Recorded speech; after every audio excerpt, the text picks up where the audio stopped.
ಓಂ ಶರವಣ ಭವಾಯ ನಮಃ. ನಮಸ್ಕಾರ ಸ್ನೇಹಿತರೆ. ಇಲ್ಲಿ ನಾವು ರಾಶಿಗಳ ಬಗ್ಗೆ, ಅದರ ಒಳ್ಳೆಯದು ಕೆಟ್ಟದ್ರ ಬಗ್ಗೆ ತಿಳಿದುಕೊಳ್ಳೋಣ. ನಾವು ಈ ಚಾನಲಲ್ಲಿ ಏನೇ ಹೇಳಿದ್ರು ಅದು ರಿಸರ್ಚ್ ಓರಿಯೆಂಟೆಡ್ ಆಗಿರುತ್ತೆ. ಇವತ್ತು ನಾವು ಮಾತಾಡ್ತಾ ಇರೋದು ಮೇಷರಾಶಿಯವರ ಬಗ್ಗೆ, ಅವರ ಗುಣಗಳ ಬಗ್ಗೆ, ಅವರ ಜೀವನ ಶೈಲಿ, ಪ್ರೀತಿ, ಕೆಲಸ, ಆರೋಗ್ಯ ಎಲ್ಲವನ್ನು ತಿಳ್ಕೊಳ್ಳೋಣ ಬನ್ನಿ.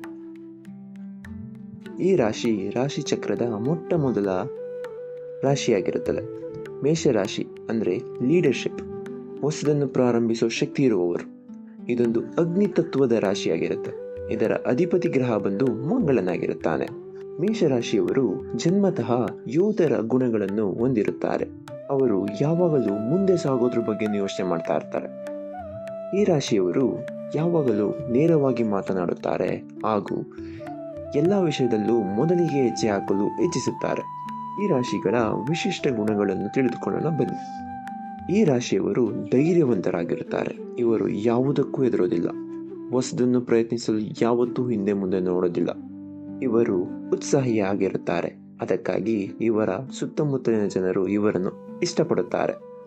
ಈ ರಾಶಿಯವರು ನೇರ ಮಾತು, ನೇರ ಮನಸ್ಸು ಉಳ್ಳವರು. ಇವರ ಜೀವನದಲ್ಲಿ ಸುಳ್ಳಿಗೆ ಯಾವತ್ತೂ ಜಾಗ ಇರೋದಿಲ್ಲ.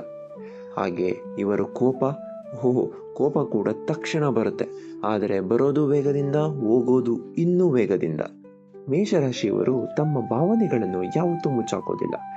ಅದು ಏನೇ ಆಗಿದ್ರೂ ಮನಸ್ಸಿನ ಮಾತು ತಕ್ಷಣ ಮಾತಿನಲ್ಲೇ ಬಂದೇ ಬಿಡುತ್ತೆ. ಅದಕ್ಕಾಗಿ ಕೆಲವರು ಅವರನ್ನು ತಪ್ಪಾಗಿ ಅರ್ಥ ಮಾಡ್ಕೊಳ್ತಾರೆ. ಆದರೆ ಇವರು ಎಂದಿಗೂ ದುಷ್ಟ ಮನಸ್ಸನ್ನು ಇಟ್ಟುಕೊಂಡಿರುವುದಿಲ್ಲ. ಮೇಷರಾಶಿಯವರು ಪ್ರೀತಿಯಲ್ಲಿ ಯಾವಾಗಲೂ ನಿಷ್ಠಾವಂತರಾಗಿರುತ್ತಾರೆ.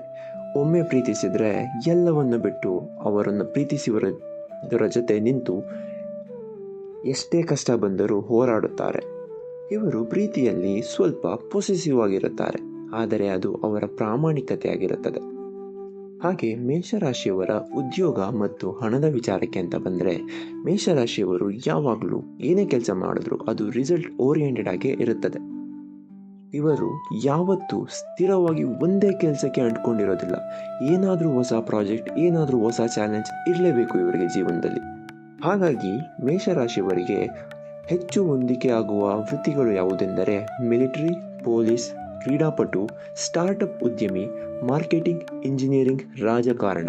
ಇವೆಲ್ಲ ವೃತ್ತಿಗಳು ಇವರಿಗೆ ಹೆಚ್ಚಿಗೆ ಆಗಿ ಹೊಂದಿಕೆ ಆಗುತ್ತದೆ. ಹಣದ ವಿಚಾರಕ್ಕೆ ಅಂತ ಬಂದರೆ, ಹಣ ಗಳಿಸೋ ಶಕ್ತಿ ಇವರ ಹತ್ರ ತುಂಬ ಇರುತ್ತೆ, ಬುದ್ಧಿ ಕೂಡ ತುಂಬ ಇರುತ್ತೆ. ಆದರೆ ಇವರು ಖರ್ಚು ಮಾಡುವ ಜನರಾಗಿರುತ್ತಾರೆ. ಇವರು ಖರ್ಚು ಮಾಡೋದನ್ನು ಸ್ವಲ್ಪ ಕಮ್ಮಿ ಮಾಡಿಕೊಂಡ್ರೆ ಜೀವನದಲ್ಲಿ ತುಂಬ ನೆಮ್ಮದಿಯಾಗಿರುತ್ತಾರೆ. ಇವರು ಶಕ್ತಿ ಉಳ್ಳವರು. ಆದರೆ ಇವರ ಆರೋಗ್ಯ ಮತ್ತು ಜೀವನ ಶೈಲಿ ಅಂತ ಬಂದರೆ, ಇವರಿಗೆ ತಲೆನೋವು, ಕಣ್ಣು, ಹೃದಯ ಅಥವಾ ರಕ್ತದೊತ್ತಡದ ಸಮಸ್ಯೆಗಳು ಆಗೋ ಸಂದರ್ಭ ಇರುತ್ತದೆ. ಅದಕ್ಕಾಗಿ ದಿನಕ್ಕೆ ಕನಿಷ್ಠ 30 ನಿಮಿಷ ವ್ಯಾಯಾಮ, ಯೋಗ ಮಾಡಬೇಕು ಅಂತ ಹೇಳೋದಕ್ಕೆ ಇಷ್ಟಪಡ್ತೇನೆ. ಇವರೊಳಗಿನ ಅಗ್ನಿ ಇವರು ಸ್ವಲ್ಪ ಶಾಂತಿಯಾಗಿ ನೋಡಿಕೊಂಡ್ರೆ ಇವರ ಜೀವನದ ಸಮತೋಲನ ಆರಾಮಾಗಿರುತ್ತೆ. ಮೇಷರಾಶಿಯವರಿಗೆ ವಿಶೇಷ ಸಲಹೆಗಳನ್ನು ಕೊಡಬೇಕಂತ ಅಂದರೆ, ಇವರು ಏನೇ ನಿರ್ಧಾರವನ್ನು ತೆಗೆದುಕೊಳ್ಳಬೇಕಾದರೂ ಸಡನ್ ಆಗಿ ಹೋಗ್ತಾರೆ. ಸ್ವಲ್ಪ ಸಮಾಧಾನದಿಂದ ಯೋಚನೆ ಮಾಡಿ ತಗೊಂಡ್ರೆ ಆ ಡಿಸಿಷನ್ ಸರಿಯಾಗಿರುತ್ತೆ. ಹಾಗೂ ಮೇಷರಾಶಿಯವರು ನಿಮ್ಮ ಜೀವನದಲ್ಲಿ ನೀವು ಕೋಪನ ಕಂಟ್ರೋಲ್ ಮಾಡ್ಕೊಳ್ಳೋದನ್ನು ಕಲಿತ್ರೆ ನೀವು ಜೀವನದಲ್ಲಿ ತುಂಬ ಮುಂದೆ ಬರ್ತೀರಾ. ಹಾಗೆ ತುಂಬ ಆಪರ್ಚುನಿಟೀಸ್ ಕೂಡ ನಿಮಗೆ ಸಿಗುತ್ತೆ.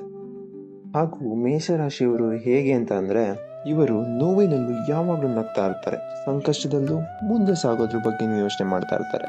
ಪ್ರತಿ ಹೊಸ ಬೆಳಗಿನ ಆಶಯವಾಗಿ ನಿಂತಿರುವವರು ಆಗಿರ್ತಾರೆ ಇವರು. ನೀವು ಮೇಷರಾಶಿಯವರಂದರೆ ನೀವು ಒಂದು ಪ್ರಾರಂಭದ ಪ್ರತ್ಯೇಕರಾಗಿರುತ್ತೀರಿ. ಲೀಡರ್ಶಿಪ್ ಹಾಗೂ ಪ್ಯಾಷನ್ ಮತ್ತು ನಿಮ್ಮ ಇನ್ಸ್ಪಿರೇಷನ್ ನಿಮ್ಮ ಹೃದಯದಲ್ಲೇ ಇರುತ್ತೆ. ಅದು ನಿಮ್ಮ ಜನ್ಮ ಗುಣವಾಗಿರುತ್ತೆ. ಹಾಗೆ ಸ್ನೇಹಿತರೆ, ಈ ವಿಡಿಯೋ ನಿಮಗೆ ಇಷ್ಟವಾಯ್ತಂತ ಅಂದರೆ ಒಂದು ಲೈಕ್ ಮಾಡಿ ಹಾಗೂ ನಿಮ್ಮ ಮೇಷರಾಶಿಯ ಸ್ನೇಹಿತರಿಗೆ ಈ ವಿಡಿಯೋವನ್ನು ಶೇರ್ ಮಾಡಿ ಹಾಗೂ ಸಬ್ಸ್ಕ್ರೈಬ್ ಮಾಡೋದನ್ನ ಮರಿಬೇಡಿ. ಮತ್ತೆ ಮುಂದಿನ ವಿಡಿಯೋದಲ್ಲಿ ಮತ್ತೆ ಭೇಟಿ ಮಾಡ್ತೀನಿ ಹೊಸ ರಾಶಿ, ಹೊಸ ಕಥೆಯೊಂದಿಗೆ. ಧನ್ಯವಾದಗಳು.